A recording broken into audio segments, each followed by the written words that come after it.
Okay, I left off with finishing step 4, which was all the upper hull parts and the tracks, which I test fitted. Those were fine, they weren't too tight. And then moved on to step 5. And as I noted, I opted to use the battle damaged portion of side skirt in this piece here, and I showed how I did that by scribing it and cutting it apart. I got it cemented together, and it is ready to go. So I'm not going to add the side skirts yet because it'll make it more difficult to paint, so I'm going to paint those when I paint the rest of the kit separately. Then I'll glue them on after everything's all painted, weathered, so on. I did attach the side skirt mounting points all the way around, and I kind of did a eyeballed a test fit, and they'll go on there just fine. They should hang nicely. So then it was on to the turret, and it was pretty straightforward. Nothing really to talk about too much. I got it all assembled, hatch open, because I am going to use the figures. Got the Zimmerit.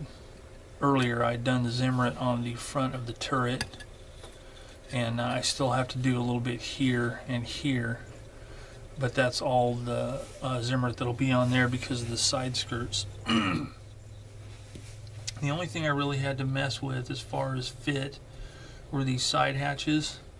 As you can see, they're,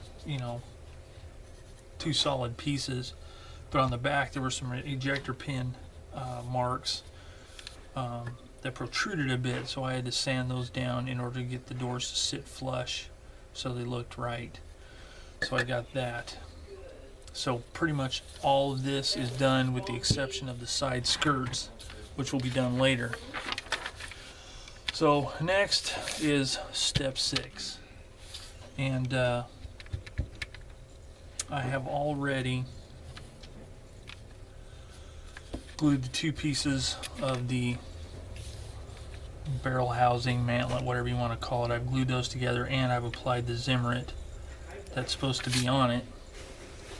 So I've got that done. I had to do some sanding on the seams here.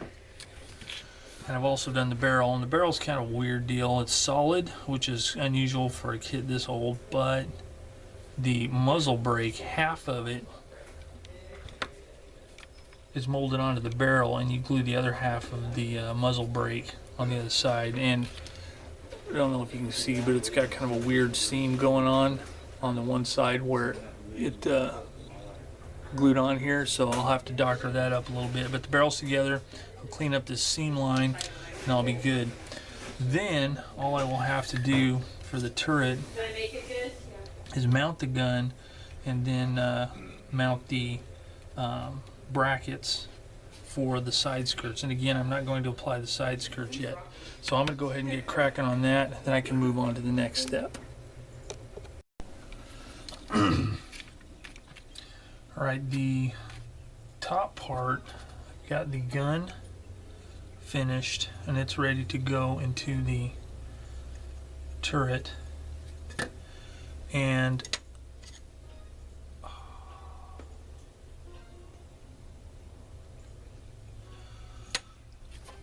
I've got the side skirts for the turret cut off and cleaned up. Now all I have to do is clean up these ejector pins. They're like huge, so I'm gonna have to chop and sand those.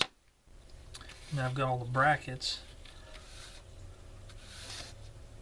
removed from the sprue and cleaned up. Now one thing I'm gonna have to do, I don't have to, but I'm going to, is on the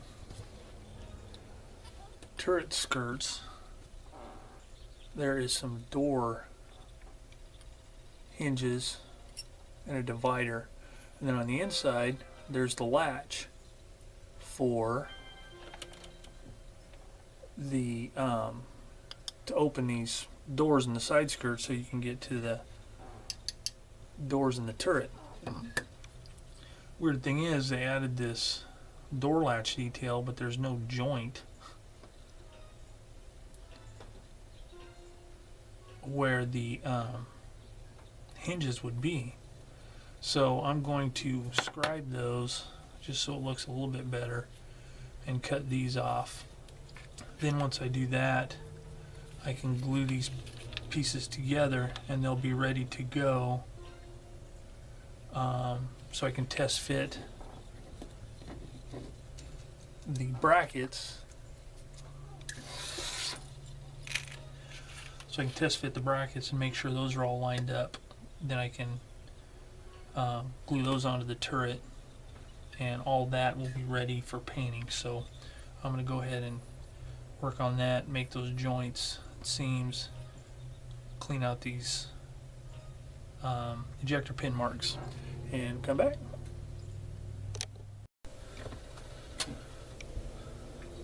Okay, I'm putting the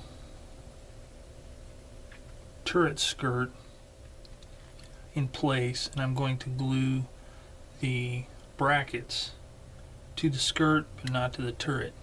So in order to make kind of a solid platform, I got some tape, put it upside down, taped the ends, stuck the turret to it, and then used some of my files to lift the skirt to the proper height, and made sure the locating pin in the back of the skirt is held solid with another piece of tape. Then I can put these in place, cement the portion that touches the skirt, and just have the other part resting where it goes on the turret.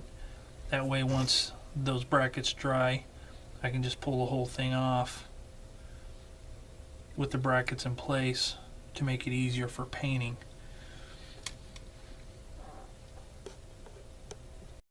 Okay, all of the construction is done. I am now ready for primer. I am going to be using Vallejo Dunkelgelb surface primer, and I'm going to get cracking right now, see what I get done. Okay, so I've got the whole thing primed and ready to go for, I've got the wheels painted, the rubber portion, that's done. Everything else is painted except for the wheel tire portion on these, but I can do those later. And what I used to spray this is, considering how much paint I had to use last time I painted something, it would sure be nice to have a bigger bottle. So what I did is I got the Vallejo Dunkelgelb German dark yellow, and I used that for the primer, and that looks pretty good. And I'm just going to do some more. Once I get the clear coat on, then I can start doing the weathering and stuff. And this primer turned out really nice. I really like it. And I know that I've mentioned in the past I've had problems with some of the Vallejo products. This was not one of them.